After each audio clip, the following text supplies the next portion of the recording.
I was standing right about where Chelsea is right now. So it'll be a little walk and talk here.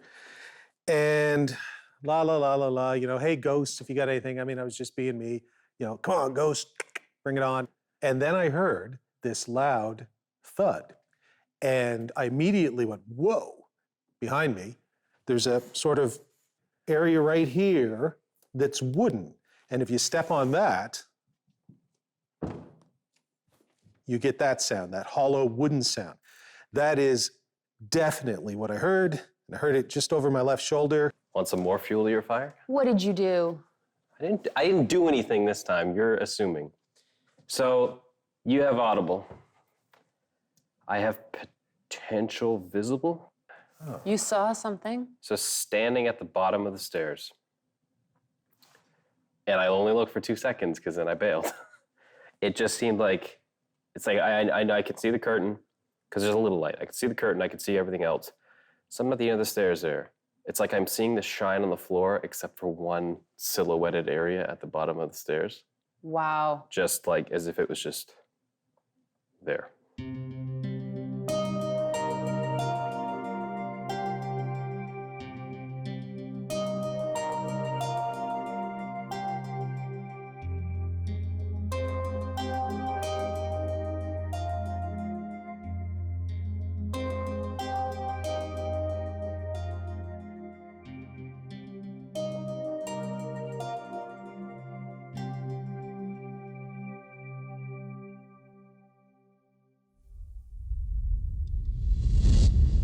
All right, here we go again.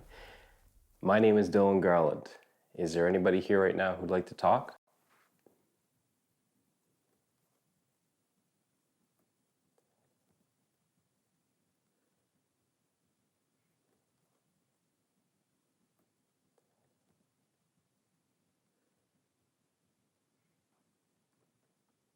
I'd like to get to know your name.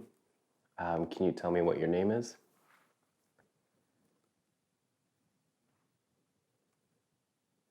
Come on. What do you got? Nothing. I've tried playing nice. I've tried playing nice so far.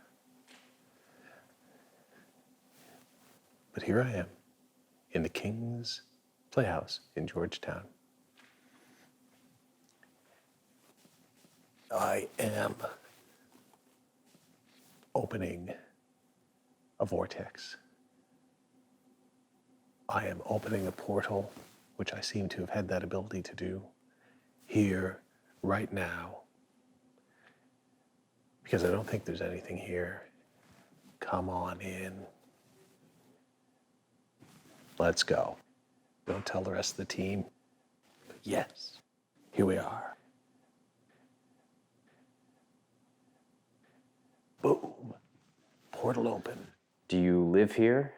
Or did you come here from somewhere else? Oh, God.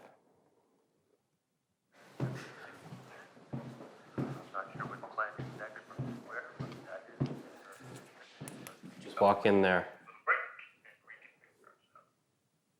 Walk in? Where? No, this bathroom. Yeah. No, in here. Oh. Just walk in there Okay. and just tell me anything.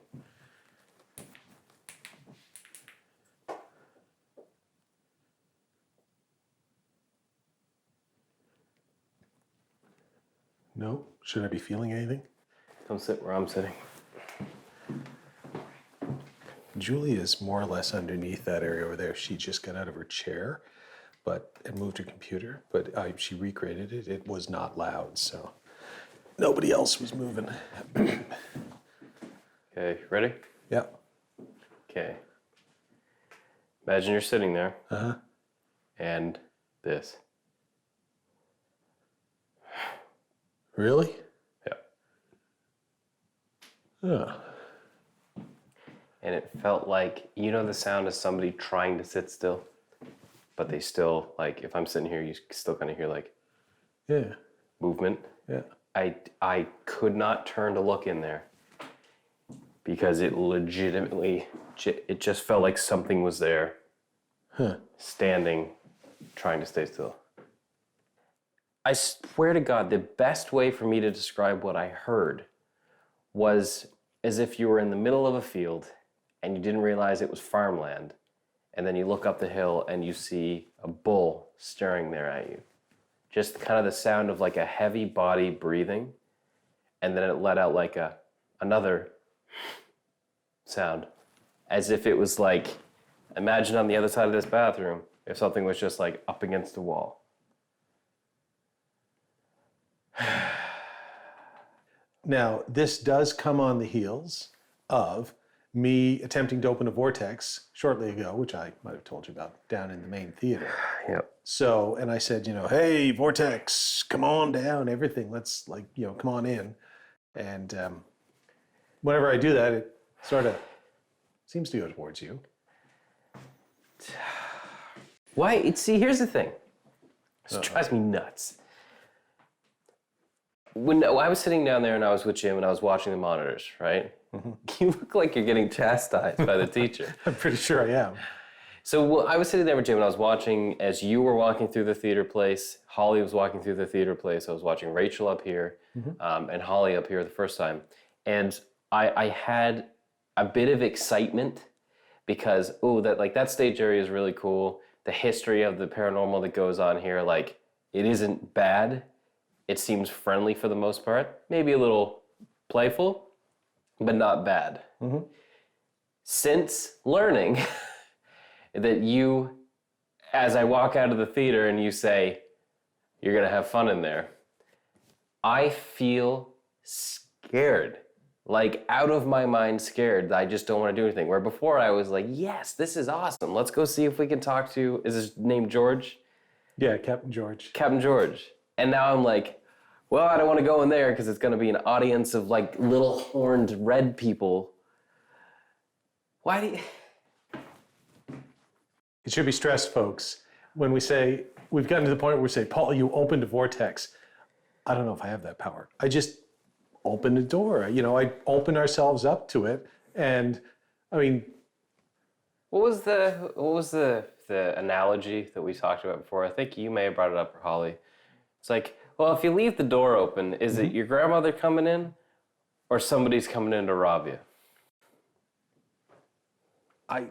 You know what? I honestly don't know what to tell you. It seemed like a slow night.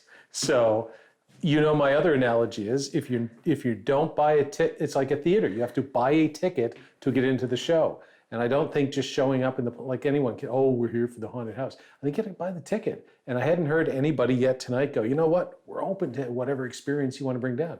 I think that's what you got to do. You got to just open it up and say, if there's people here, I did say, when I was on stage, I need co-performers. Like I'm doing a monologue here and I need a scene partner. So if it's Captain George or the little girl, or frankly, any of our other rogues gallery people, come on in.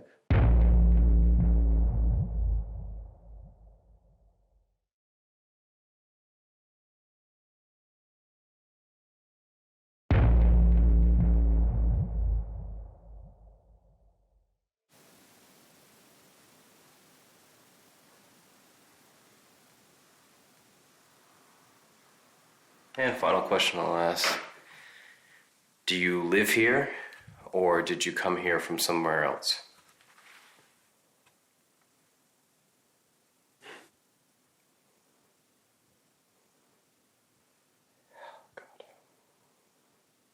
For folks who have been with us for the whole trip, you could go back to season 1, episodes 1, 2, 3, 4, the Astor Theater, especially the Astor Theater. And like Cold Central, Paul's getting attacked by cold and he throws it on Dillon. Dillon's getting attacked by cold. And this was a big thing. Like this was, one of the big moments of the episode. Yeah. Here we are in season 3 and it's like, yeah, some cold hit me. I mean, whatever, it happens. Snort. Yeah, it's a thing. It's like, it's almost as if we're at the point now where if it isn't a full-on manifestation of Beelzebub himself or something walking through the door while singing Howdy Doody's theme song or whatever, it just doesn't really register. I don't know if that's a good thing or a bad thing, but I have been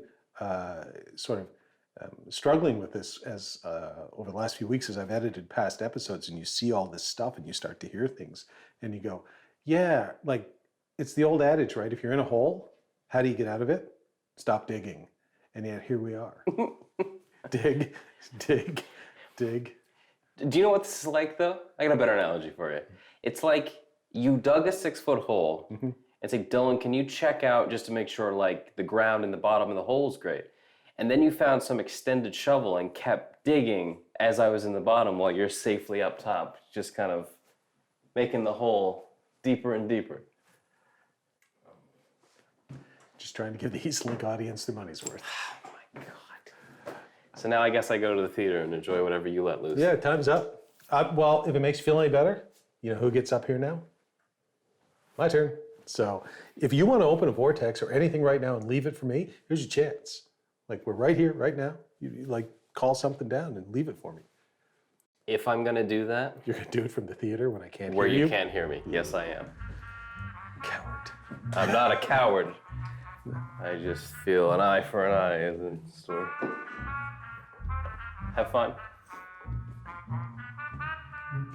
Down to Dillon on the stage. Let's see who has the most powerful Anakin. Down Oh, you want to to do Dillon this? Okay. on the stage. Obi-Wan has the high ground, I see. Obi-Wan has the high ground. Down to Dillon. You want to dance? Let's dance. Let's dance. Yeah.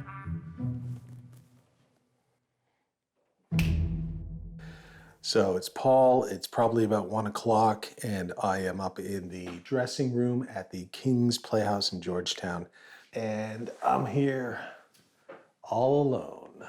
So let's see what kind of trouble I can get into. I'm just going to put that right there. Gonna see what's over here. Oops. I'm kind of liking that. That's not bad.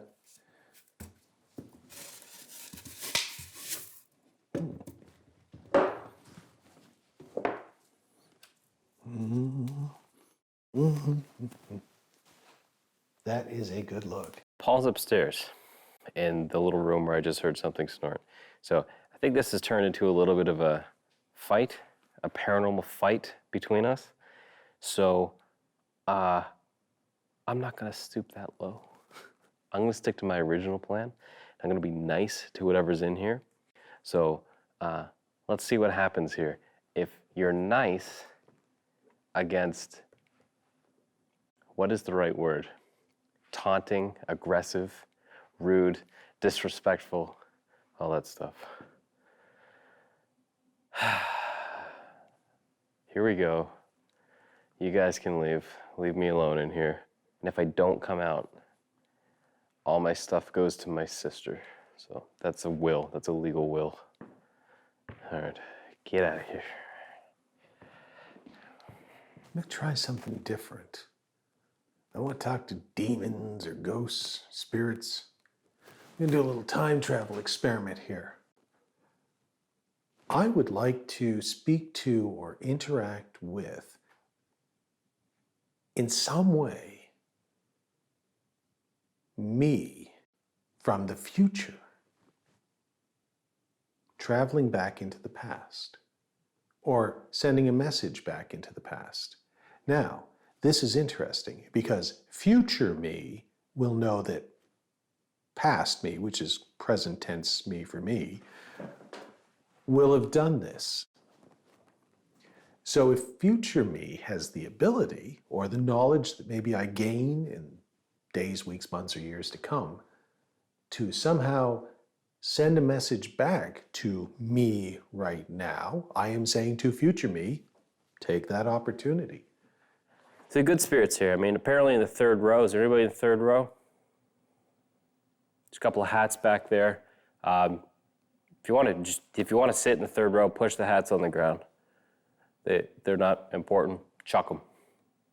I heard a story that card up there has been up there for a very long time, but it came from a magician. Anybody? Anybody know? No one knows. Okay, fair enough.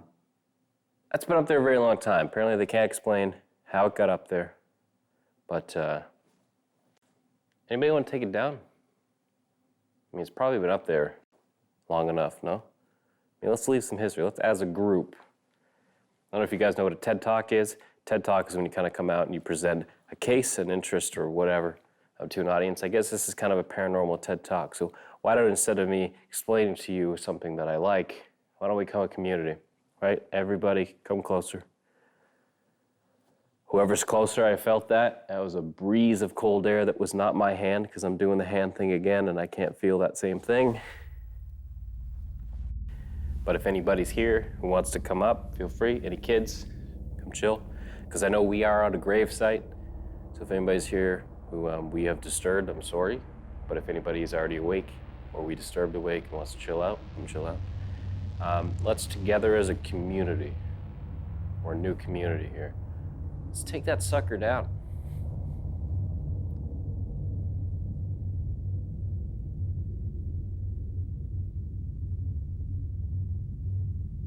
Yeah, right like that. Chelsea, get in here with the camera right now. That's awesome. That's fantastic. Sounds like something going on with Dillon.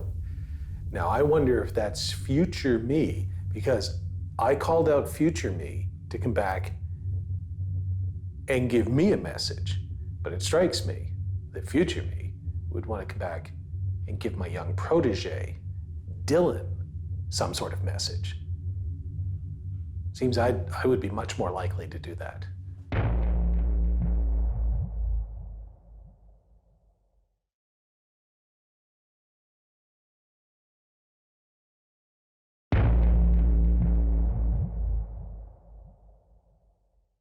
So I'm in the middle of like a monologue with all these great people who have been very pleasant. And I asked them, that card up there, there's a story that there's a card up there that apparently a magician did a show, and like the card just got up there and they can't figure out how it stays up there. It's been out there for a very long time. I asked every single being, entity, whatever that's in here to become a community with me and to try and take that sucker down, because it's been up there long enough. I think it's time to make some more history and have that fall. Today be the day that falls. I look up. It's not even moving now. Okay, this is even better because it ain't even moving. Up top, we have these wooden lights right up there. You see those? So they're all still. That guy's still, that guy's still, way in the back, still. I look up, this guy is rocking back and forth. Just. Now I was thinking, okay, there's air conditioning, that'll probably blow that around. There's a vent there, there's a vent there. They are equal parts away from these things. That guy's rocking back and forth.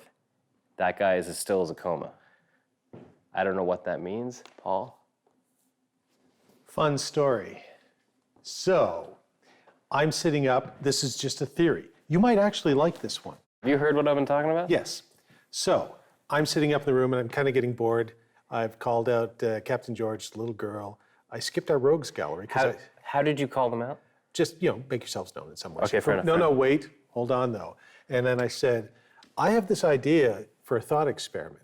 What I want is me from the future, if me from the future has the ability to somehow send a message back into the past, right now, do that.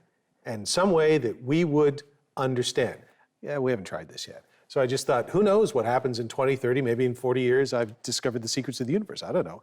But if there is a future, I thought we'd try a little time travel tonight. So if there is future me, he would know that I had, because I am him, of course, would have made this plea, so he would send it back right now.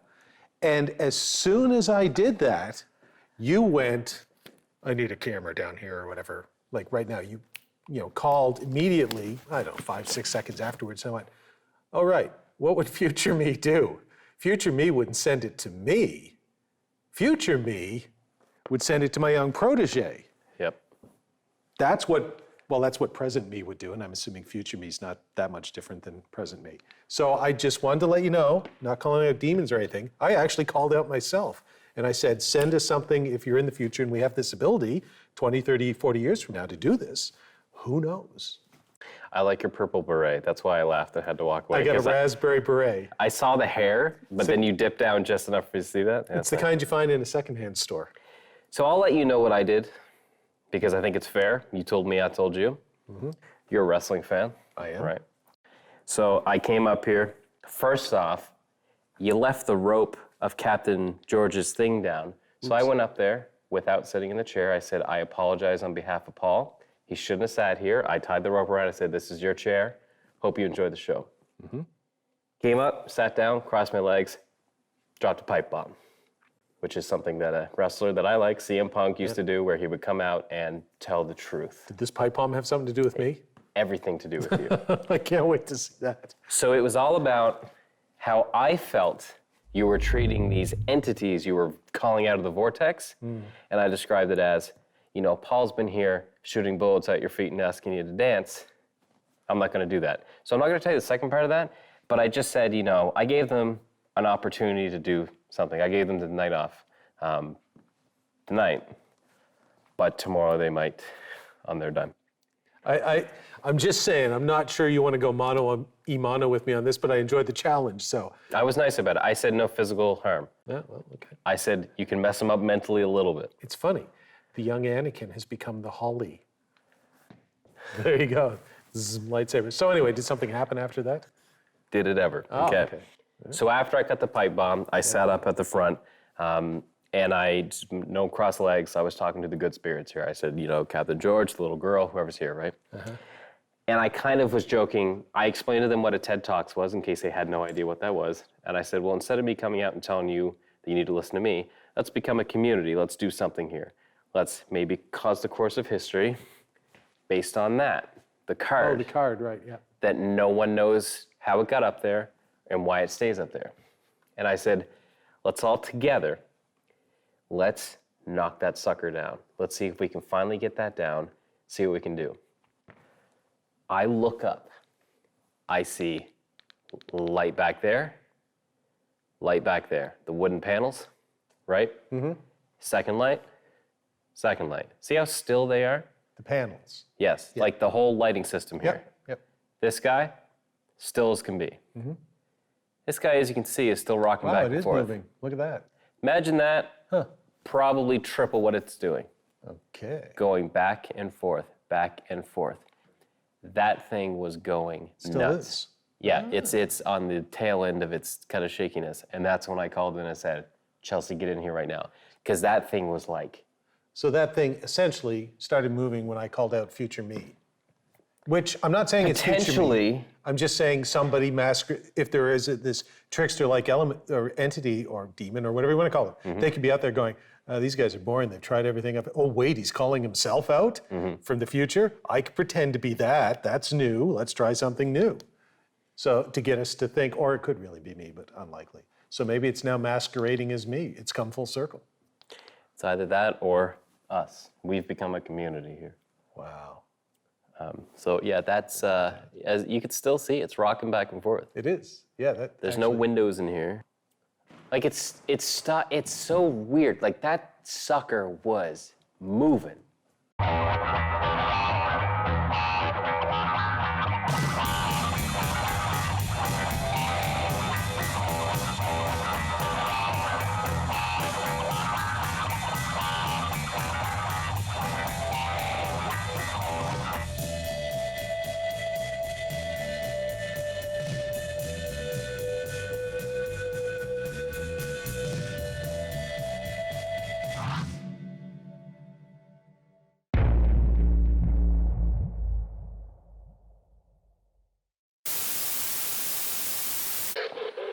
Is Holly smarter than me? Is that Morse code for no?